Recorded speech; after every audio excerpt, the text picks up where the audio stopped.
Hello, hello, hello. For anyone who comes aboard, this is the Virginia Bushcrafter out here in the very humid Northern Virginia in the bush. All right. I'm live as it tells me. And I am.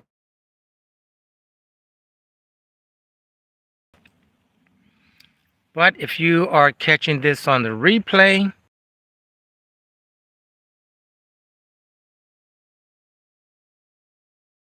I am out in the bush.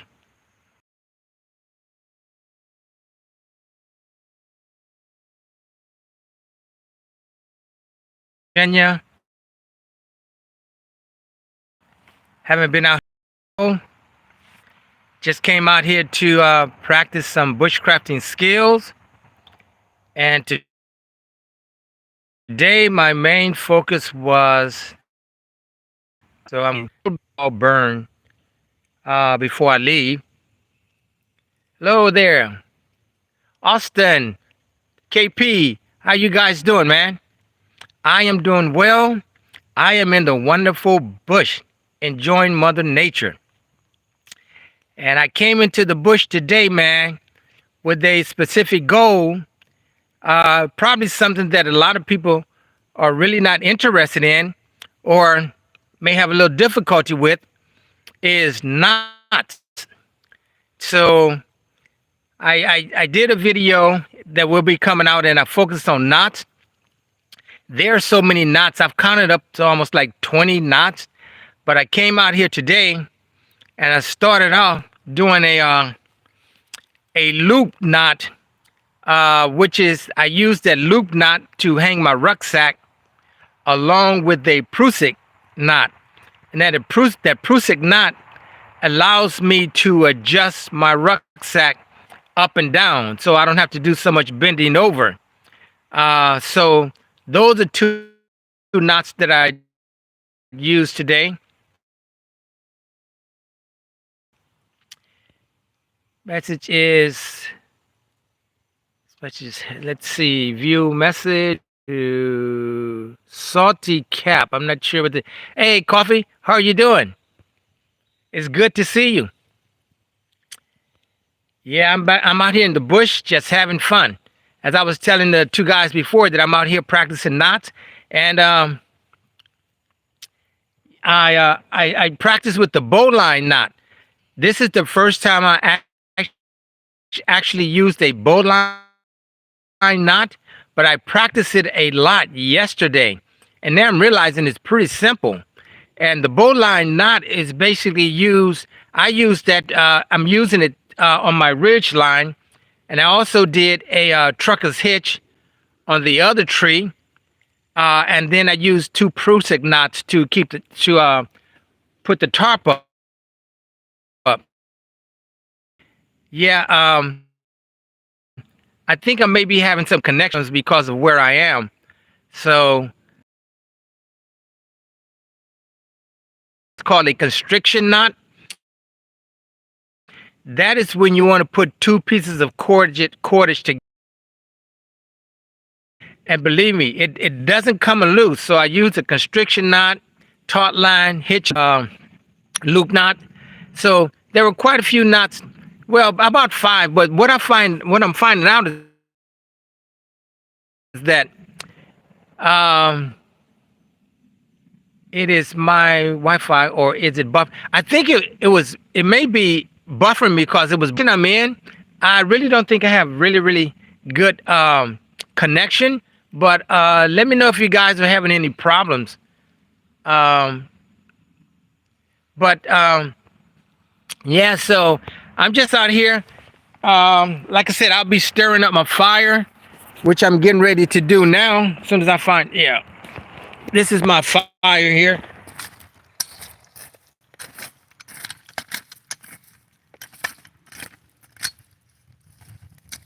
Yeah, I like to have all of it burn out, but let me just show you a little bit.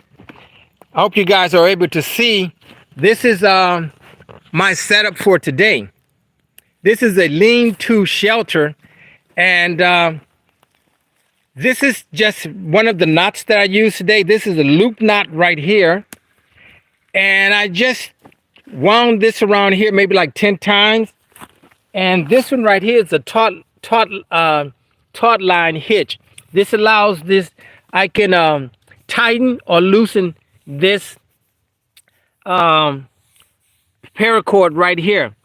So, and for the first time, I actually did a bowline knot. This is the bowline knot. This is the first time I've ever used it. And let's see, in the back here, these are the constriction knots. I wanted to pull the tarp out a little more to give me more room on the inside. And the paracord was not long enough, so I used 3 pieces of paracord. This is a constriction knot. This is another constriction knot. And this is the trucker's hitch knot. So that's that. And this is just a look at my shelter from the rear. It's pretty roomy.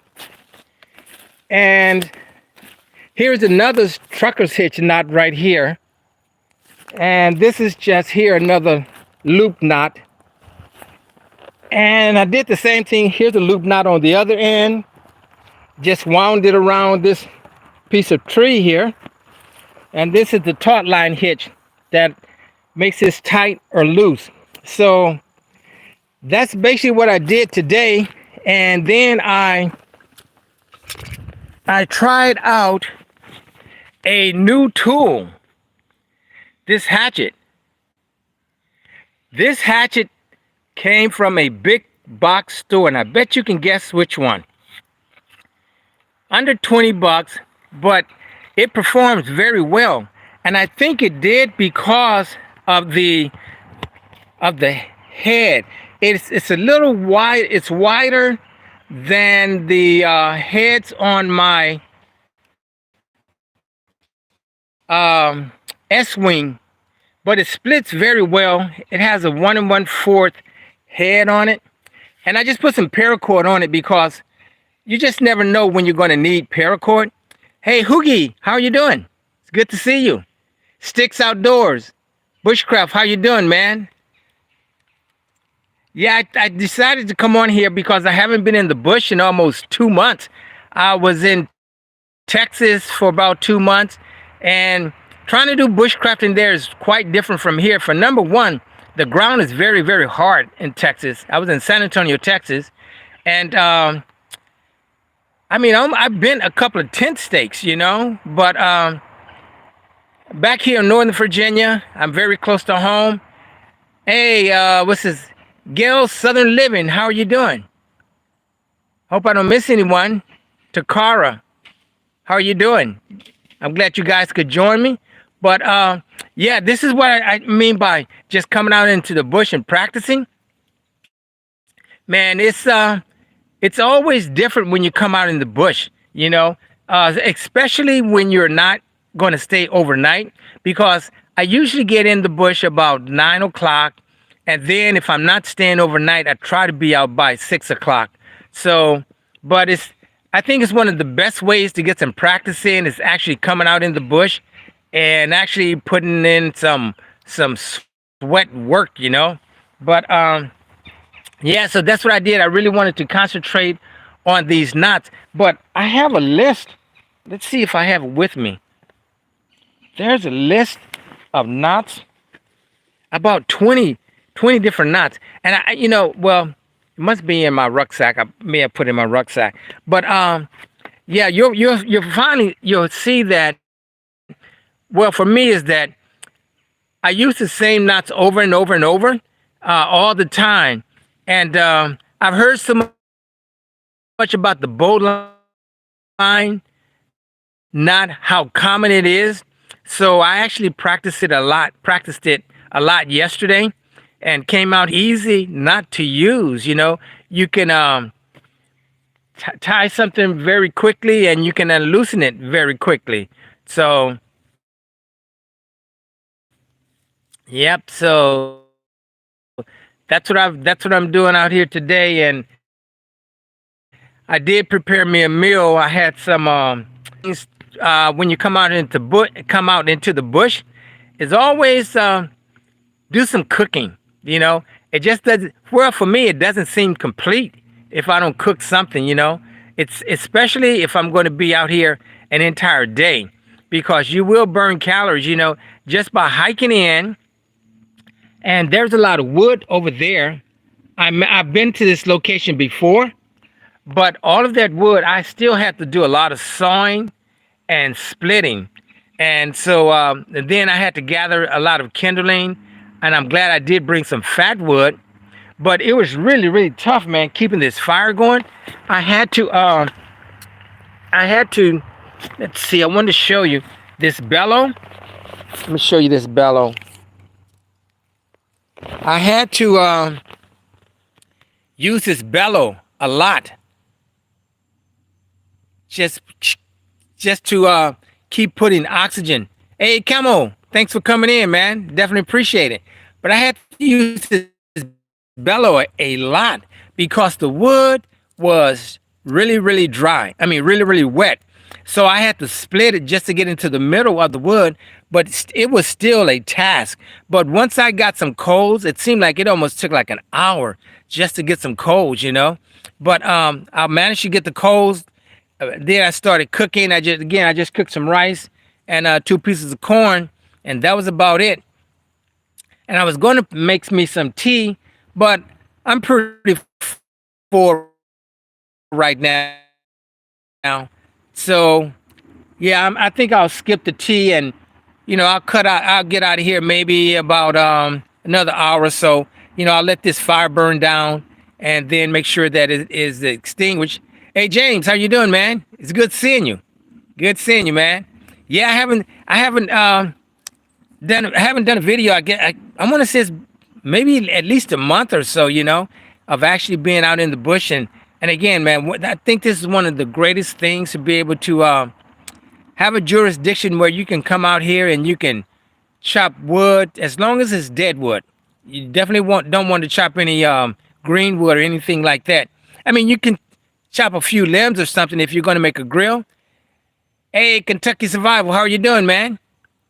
It's good to see you. I definitely appreciate you guys dropping in. Yeah, as long as you don't cut. I mean, think about how long does it take a tree to really, really grow? Nature is the best therapy. It really is, man. Um, I mean, I've been wanting to get back in the bush, man. It's been for quite some time now, but it's really, really good therapy, man. I really do like it. And the thing is, you're always learning something new. Even if you say, I'm going to come out here. Hey, McBean, how are you doing, man?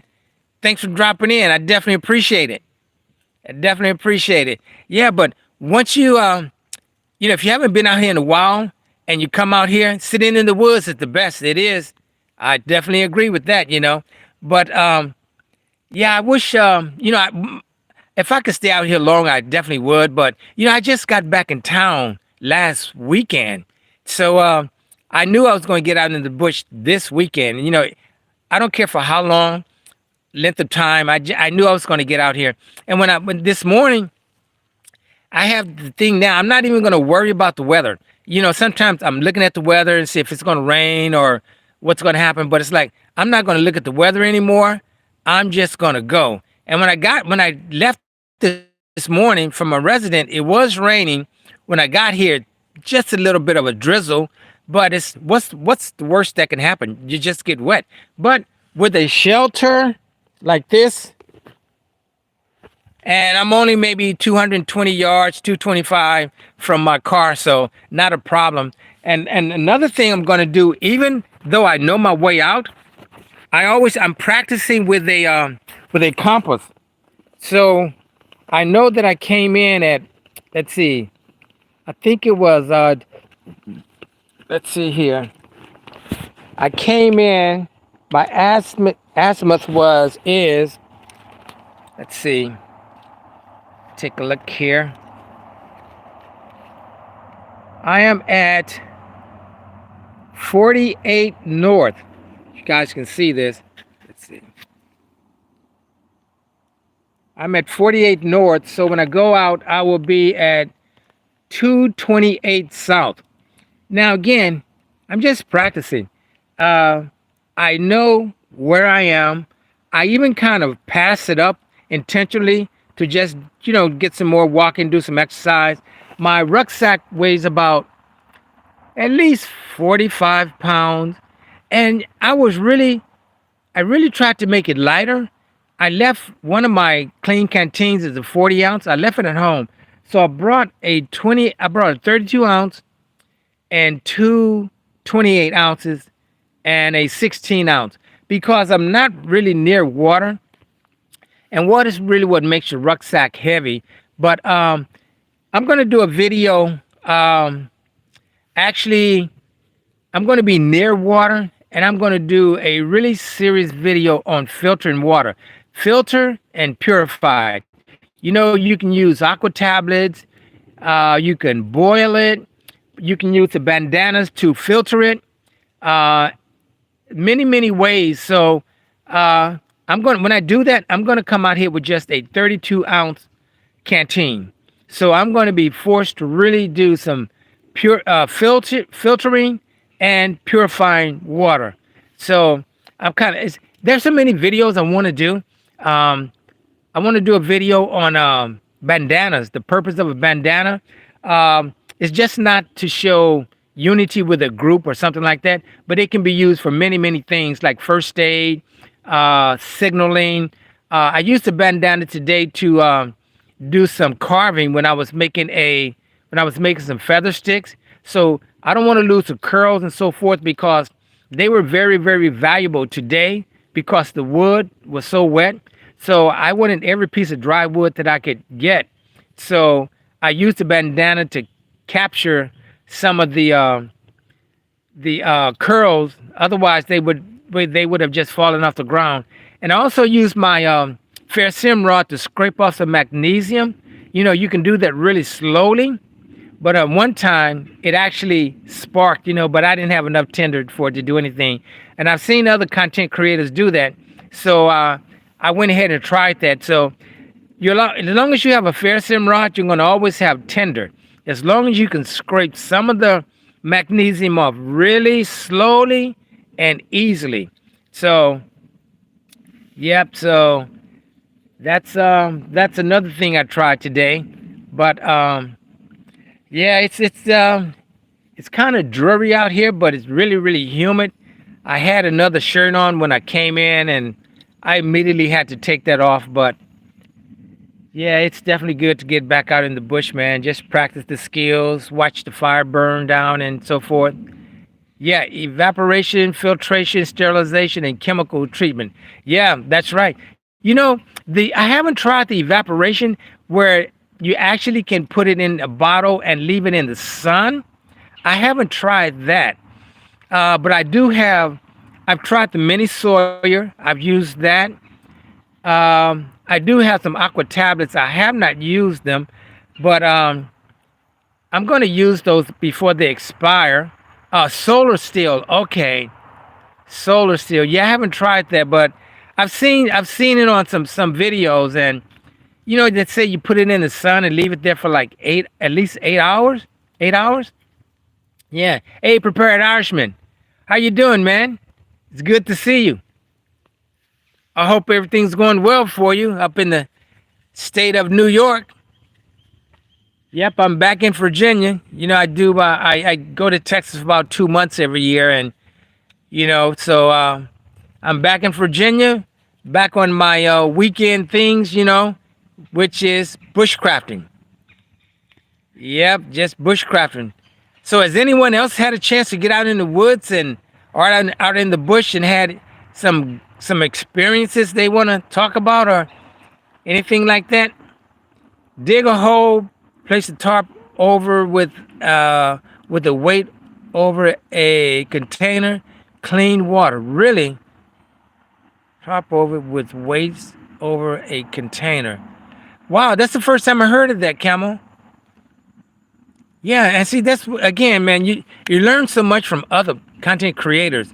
Just I mean, I've learned so much from so many people that, wow, will I ever get to really accomplish, do it all, you know? But yeah, but I'm glad to be back in Northern Virginia. Man, that's nothing like this fresh bush, you know. And I'm pretty sure I'm going to do another one next weekend. Do another day trip, and then after that, I'm going to do a an overnighter. But the good thing about it, where I am, you know, I'm always cutting a lot of wood, and whenever I come back to one of these locations, the wood is still there, which is a good thing. Yeah, evaporation and condensation. Okay. Yeah, that's something new I haven't tried. And you know, and I also saw where you can actually get water out of a tree, from a tree. So yeah, that's going to be a while before I do that because there's still so many other things I have to learn and come out and do. So that's going to be put on my list as well. Yeah, where you actually can get water from a tree. It is a slow method and vines. Okay. Yeah, you know, I'm sure that's a slow method, but nevertheless, I saw it. I don't remember the name of the content creator who did that, but I think I seen. I can't remember his name, but yeah, I saw that. That's pretty amazing. Wood lines behind you thinning. You know what? I've been here so many times. Vines produce more faster. Yeah, you know, but I don't know if it's really they're thinning. I don't know. No, this is one location I've been to many times, and there's a lot of dead standing trees here. So, but I can see where I've taken a lot of them. You know, there's wood over there that I had over 2 months ago, I think. So the only thing I have to be careful of, man, the acorns are just dropping and dropping here. You know, wow, I don't know. There's another one, but yeah, that's what I'm doing out here today. Hey, Paul, how you doing, man? I hope all is well with you, Paul. Yeah, Paul, I use the kukri that you brought to the meetup in Ohio. I have one exactly like it, and I've used it twice, and it's pretty good. You know the unique thing about that kukri, Paul? That kukri at the it's in two sections. It has a flat grind, and then at the curve, the recurve portion, it has a hollow grind. And that's very, very unique. Doing well, finishing up redo on the intake of the truck, and we ready for the road again. Well, that's really good that you know how to do that, man. I am not mechanically inclined. You know, I am not mechanically inclined. But yeah, it's really good that you know how to do that. You know, um, to have someone else to do it, to have a shop to do it, man, I'm sure that would be costly. But yeah, Paul, that kukri that you have, yeah, that's a very, very unique kukri. It has the first portion of the blade is it is flat, and it's really, really good for slicing. And then again, the recurve portion is a hollow grind, and then you have the fuller in there to where the some of the metal is ground out, and that helps with the balance, you know. But yeah, I sharpened it really well. I think I've used it twice, no, once. But as you guys probably know, I always bring a different knife with me, and let me just show you. Let me get this knife out of my bag here, my rucksack. Let's see. There's a knife that I did use today. Okay, this yeah, I want to show you. This is an awesome knife right here. This is a Swiss Tech Starling, and I made feather sticks with it today. Hey, Anthony, man, how you doing? I've been doing good, man. Yeah, every time I go to the sighting range at Clark Brothers, I'm looking for your vehicle. But hey, Anthony, give me a call or send me a text later on tonight. I've been wanting to hook back up with you. You know what happened with telephones? You get them, and then you have to get another phone, and then all the numbers don't come back. But yeah, Anthony, yeah, man, give me a call or text me. But this is I think this is the second time I've been out with this knife, and this knife is a saber grind. But man, this thing is a fantastic knife, and it also comes with the sheath has a fair sim rod. It has a fair sim rod that comes with it. So, but it's pretty good. I like it. I used it. I used it today, and I have another knife with me that I. Hey, Pilgrim, how you doing, man? Another knife that I use. Well, I didn't use it. This is a Condor. It's a Mountain Pass.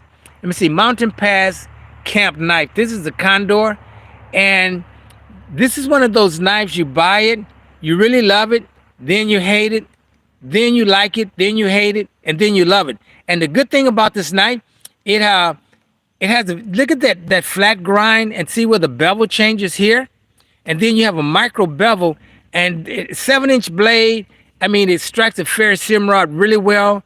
My Carter, my Carter's handles, but I did not use it at all today. I basically used the hatchet. I basically used the hatchet today, and my saw and the Swiss Tech knife. But yeah, so that's what I used today. But I'm always like every time I come out, I want to bring a different cutting tool and practice with that tool. Yeah, I always write my number down on paper as well, just in case if my phone. Yeah, you know what? That's what I'm doing, Paul.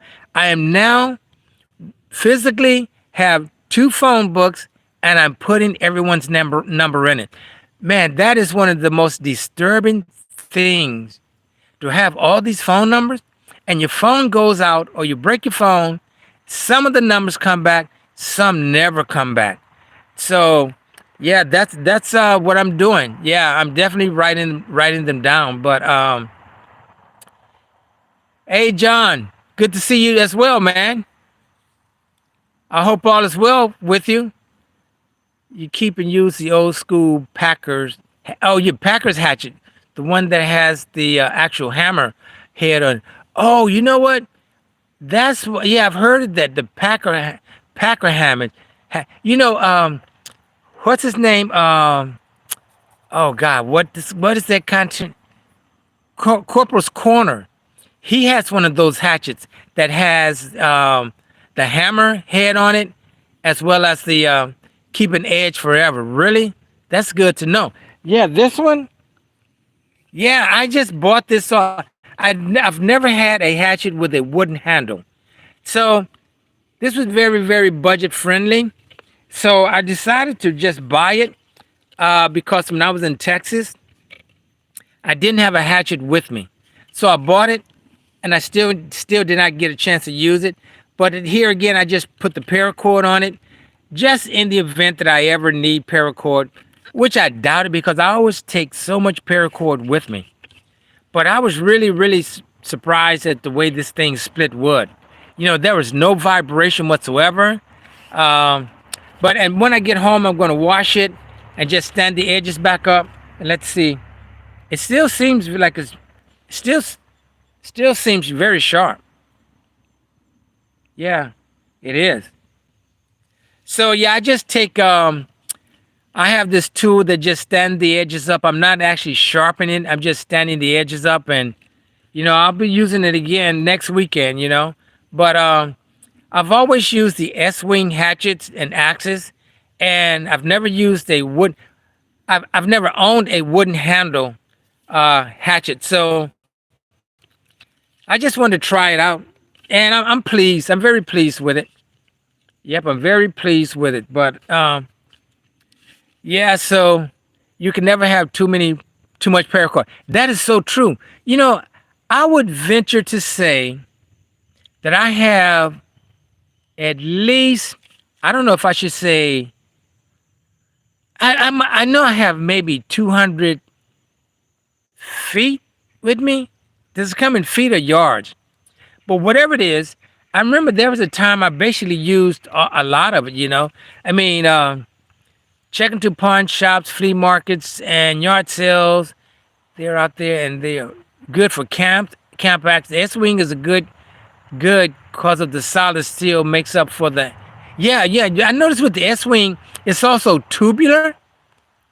Hey, Aston 85, how are you doing? But I noticed the S-wing it's tubular, and with that rubber handle. Well, the Hatchet has a leather handle, and especially with leather gloves, you don't get any. I know I have not even felt any vibration, but I didn't feel any vibration with this one today. And it was some wood that I was splitting. It's called let me see, muscle wood. It's somewhat twisted, and it did split that very well. So do not. It is great source. Okay, estate sales. Okay, yeah. I haven't tried. I've only been to yard sales. You know, just passing by, and I've gotten some good things. You know, I got this machete at a yard sale for $3, you know, and I put another handle on it again, and I wrapped it with I used a bicycle tube. Well, I used two pieces of wood, bicycle tube, and some baseball bat tape, and man, it works really well. As a matter of fact, let's see, I did my shovel with that same tape. I wrapped my shovel. Cold steel. It's a nice hatchet. Yeah, reasonable, but yard sales. Yeah, I know the one you're speaking of. Cold steel. They have a lot of nice. Yeah, this again, real quick. This is just the tape that I put on that machete, and this thing it really grips, man. You know, I had some left over, so I just decided to put it on this shovel. But yeah, Cold Steel have some products. I mean, Cold Steel, they have this one kukri. Man, it is totally awesome. But I don't want to purchase it because the one that I always wanted, I finally bought it. It is the Becker BK21. Becker BK21. The thing is awesome. It has a cutting edge of 13.5 inches. It is 1095 Crovan steel. And it's a saber grind.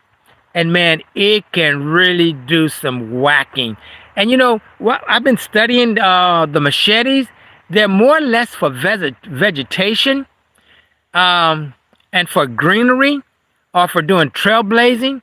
But I also have another machete that's made by Condor, King Kukri machete, 1,000 feet spool of paracord. But I use it on a lot of things I sew and repair. Okay, how do you sharpen the machete? Oh, I have a lot of sharpening tools, but I use it. This thing, I think it's called Lancer or Lancer or something, and it has a portion where you can use a 17 degrees, a 20 degrees, a 25 degrees, and so on. Hey, Purple Massage, how are you? You just picked up a new machete. Haven't played with it yet. Yeah, I mean, I've been doing a lot of reading about the machetes. But I know I'm going all over the place. But I have a Condor King Kukri machete.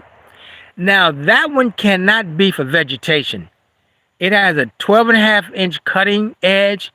It's 1075 steel, 1075 carbon steel, and it's a convex grind.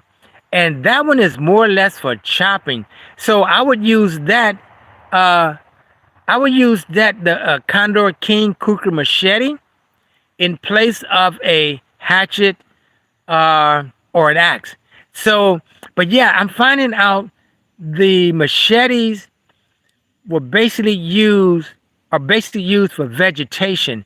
And I was watching a video by Joe Flowers, and he says The way to use it, you use something called a pinch grip.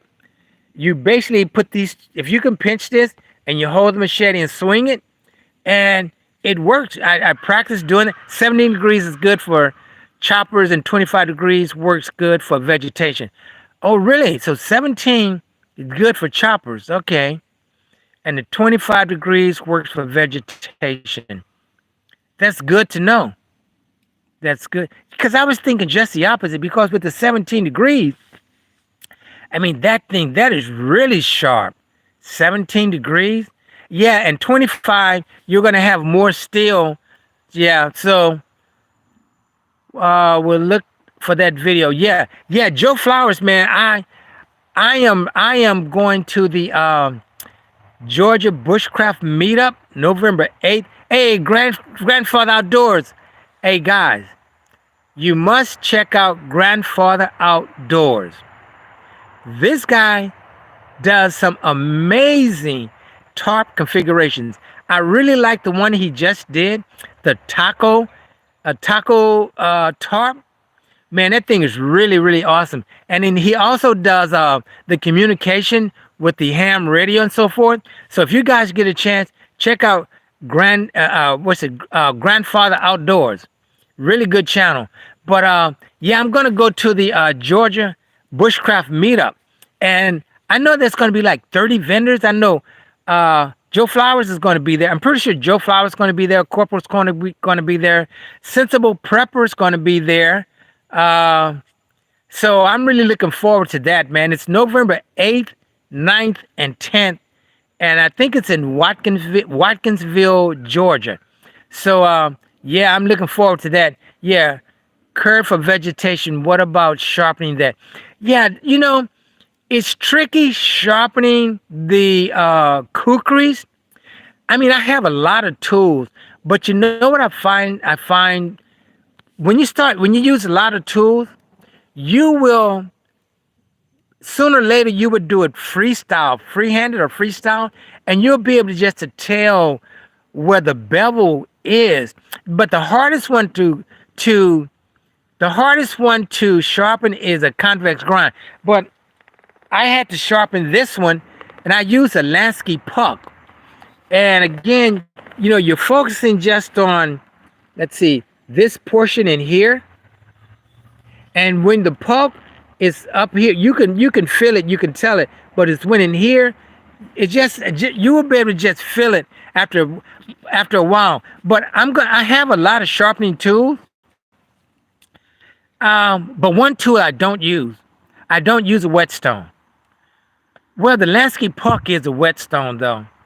But just the square ones or the rectangular whetstones, I haven't used them. But I have so many sharpening tools, and they all work well. I think it's just your preference. But for example, I'm out here in the bush, and let me show you the one that I always bring with me. Let's see. So when I'm out here in the bush, I bring two sharpening tools with me. I always bring a piece of ceramic. I always bring a piece of ceramic. And I always bring, let me just take this apart and show you. I really like this. I think this one is made by Lansky also. Now the thing about this one, sure. Hey, Grandfather Outdoors, anytime, man. I really enjoy your channel, man. I really do.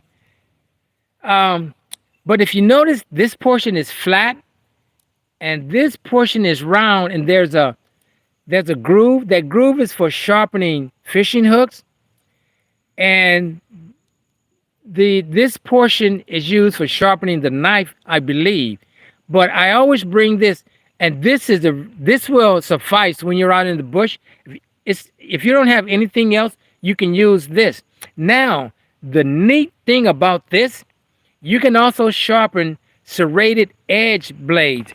And let me just show you this real quick.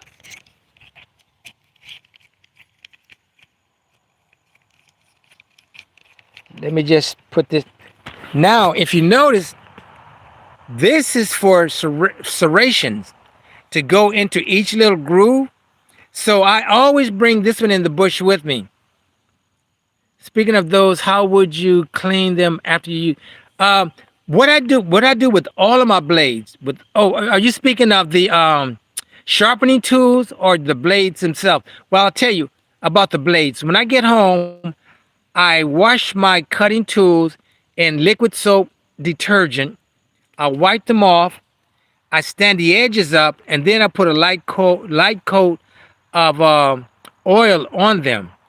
Now, for cleaning the tools that I sharpen my knives with, it's just soap and water, liquid soap and cold water, and that seems to always work.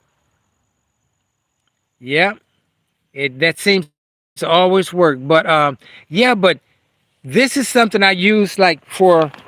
I'll show you. This knife has serrations on it, and I use that tool to sharpen the serrations on here. Now this is just a gas station knife, but I have several of these, and they work perfectly for me. Now the thing about, I believe I learned from a content creator that why knives cost so much and why some of them don't, and most of the time it's because of the metal. I mean, back in the day, I think I paid like $10 or $12 for this, but I've had it over 3 years and I have many more of them. So, but yeah, the serrations, man, I've even done feather sticks. I've removed bark off a tree. So I use the Tim for the fine work on getting the micro bevel and fine it.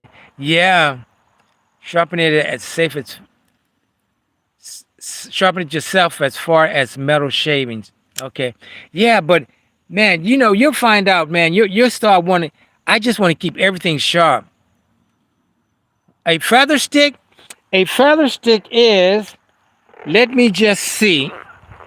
Let me get a piece of wood. A feather stick is when you take a piece of wood and remove some of the bark. And this wood is wet, but it's when wood is wet and you want something that's fluffy to use with your Ferricim rod. It's basically I'm gonna do one. Let's see if I can do one real quick here. I'm gonna try to do one real quick with this gas station knife.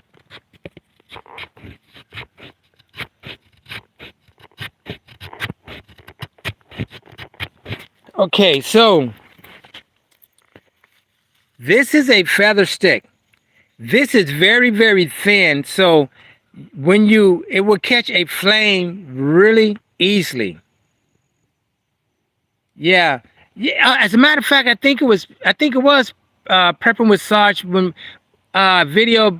The reason knives cost so much is because the metal, the handles, and the workmanship. Yeah, so the metal is metal is very important. The handles and the workmanship. Yeah, yeah. Hey, Bob 942, how are you? But yeah, this is a feather stick. I just really did that really quickly with a gas station knife, just to give a quick demonstration. And again, what this does, it assists you in building your fire, because once the flames hit this portion, and of course the trunk of this would be much smaller, but this is a feather stick, and I just did this quickly with the serration edges. But yeah, that's these are just, and this is why I say for me it's so important to come out and practice. It's so many things I want to practice, and I was in my kitchen yesterday, but it's like I dare not try this. I dare not try this. I wanted to explore with removing some magnesium off the ferrocerium rod. because I'm finding out. I have one of those. It's a magnesium bar. Comes with a little ferrocerium rod and a chain. And what I used to do is scrape magnesium off and put it in aluminum foil. But that's very time consuming. It's time consuming just to get a dime's worth. But it's really good because that magnesium is really hot.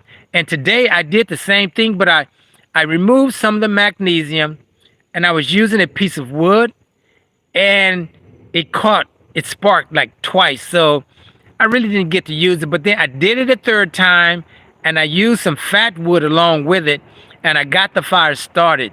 But I really had to nurse this fire today. You can see the fire is basically gone out now, but I really had to nurse this fire because the wood this wood, even this wood I'm picking up right now, I mean, you can just see the bark on it. Let's see. It's just wet. Let's see. The bark just the bark just comes right off. I don't know, it just comes right off. It's wet. So, but those are the things I like to challenge. Like, this wood is wet, but I'm going to get this fire going.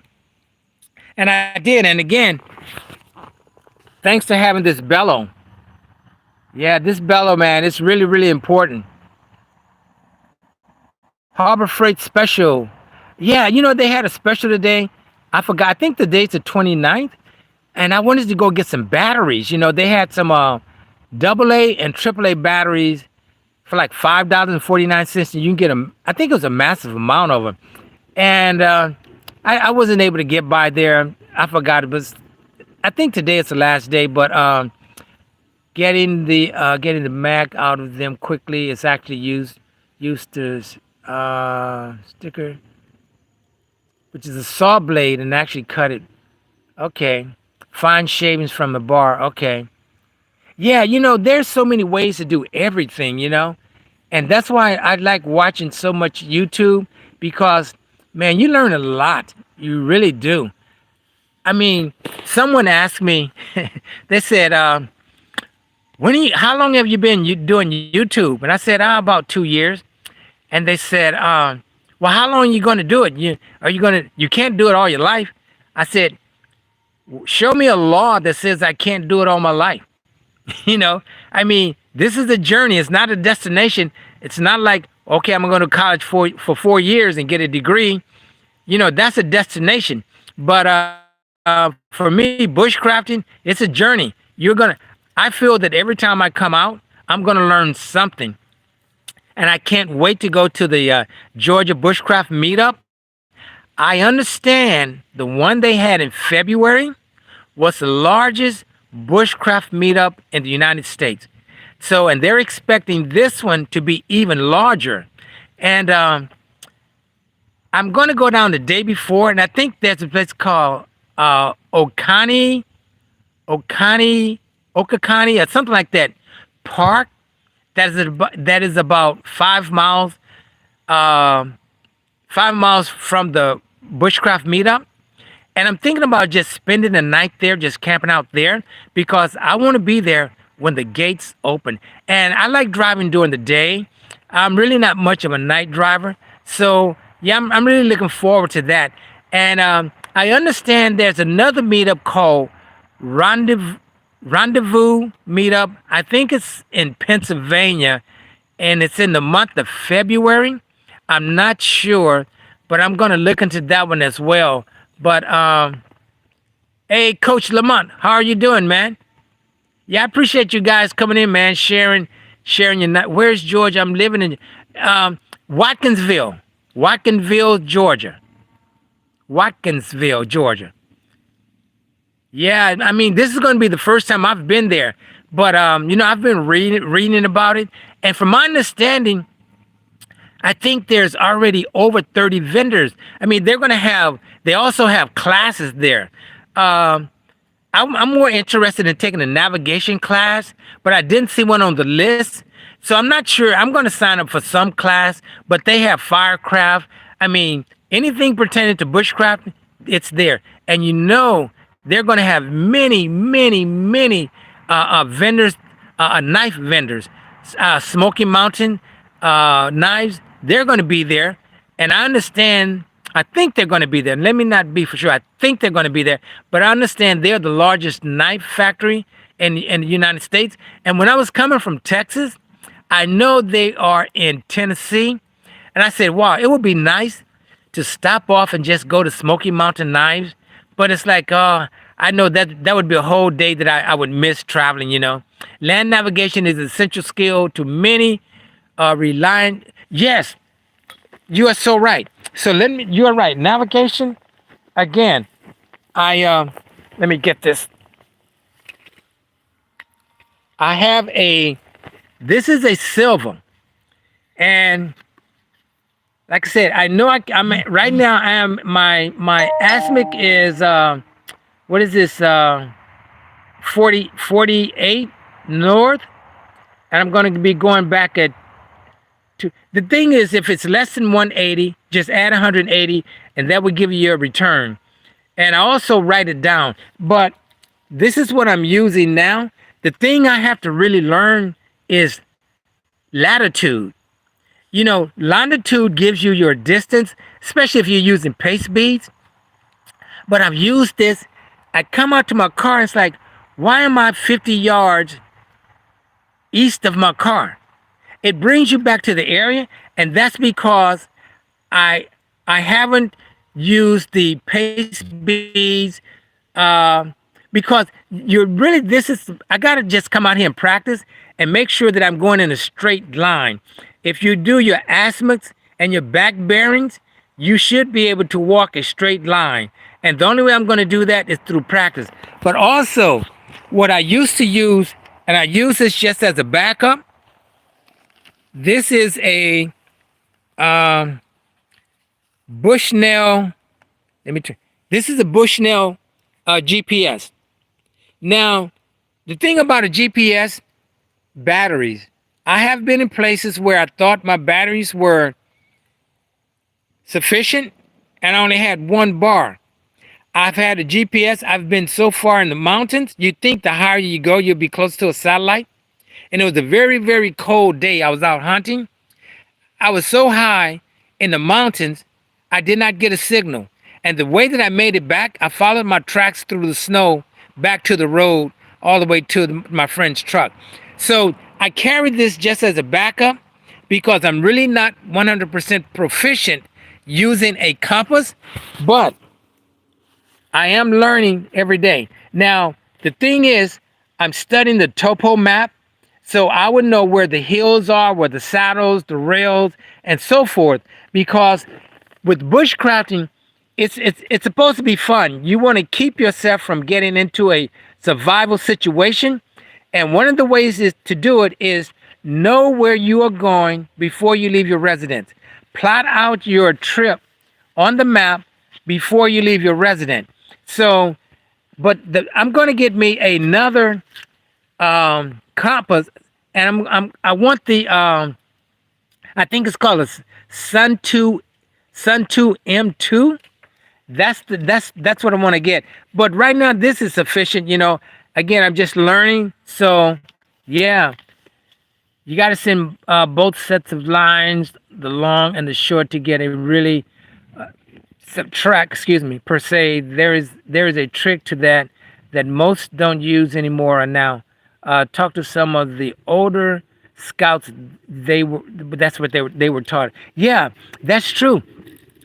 But one thing I'm still thinking, okay, if you're out in the bush, you're using your compass, and you're walking in a straight line, and you're basically leapfrogging. You're going from azimuth to azimuth, then you're checking your back bearing, but you're using the paste beads at the same time. And what happens if you forget the number? Are the paste beads supposed to be used when there are two or more people, or are the paste beads supposed to be used with just one person? Because I keep saying, if I'm walking and I'm counting and I'm watching my azimuths, and I'm checking my back bearings, I'm going to lose count at some point in time. And then if you make a right or left, you go east or west, you have to know where, at what yardage you made that right or left, east or west turn. So I think it's with anything else, it's a process.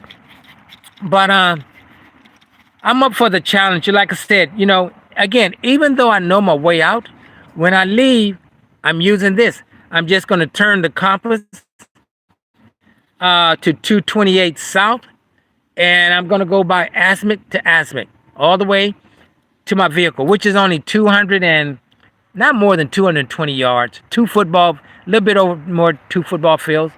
But so that's what I'm going to do. Yeah, so I'm kind of looking forward to that. But yeah, guys, it's been fun, just out here practicing, and my fire is almost gone out, but I still have water to extinguish it with. I don't want to take a, and plus, there's so much mud around here that once I put another 28 ounces of water on the fire and cover it up with the wet soil, I'm going to be good to go.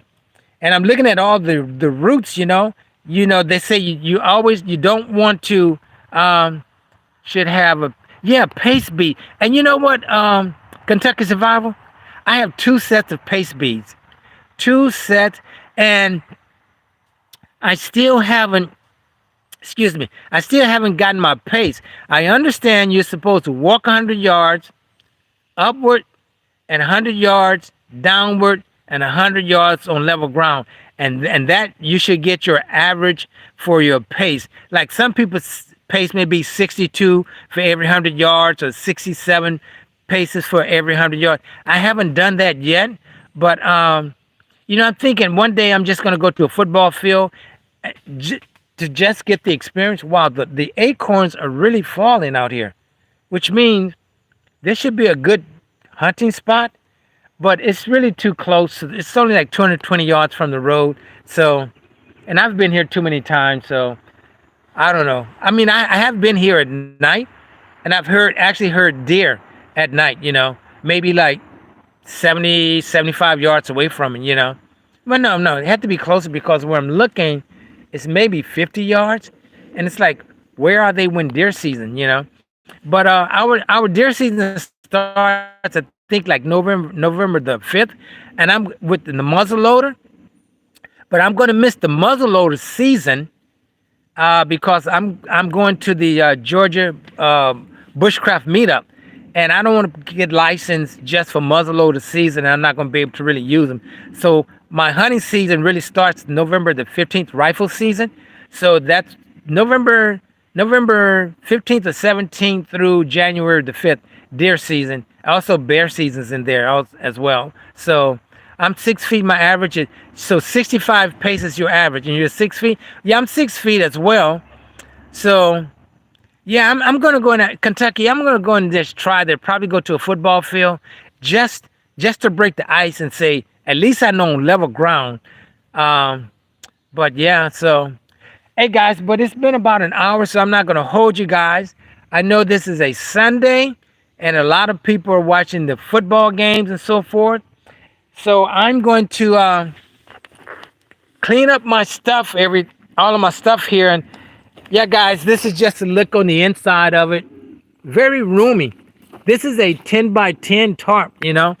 Um, so I'm gonna clean up my area and head on in.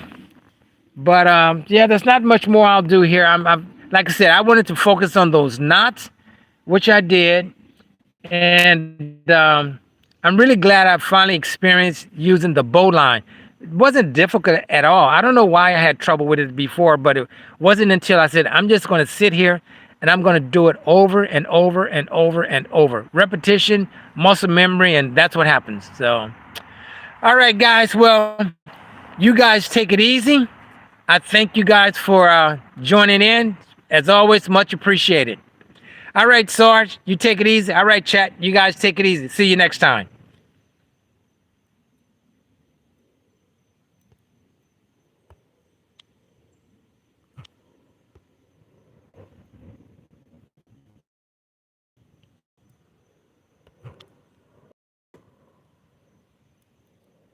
Let's see here.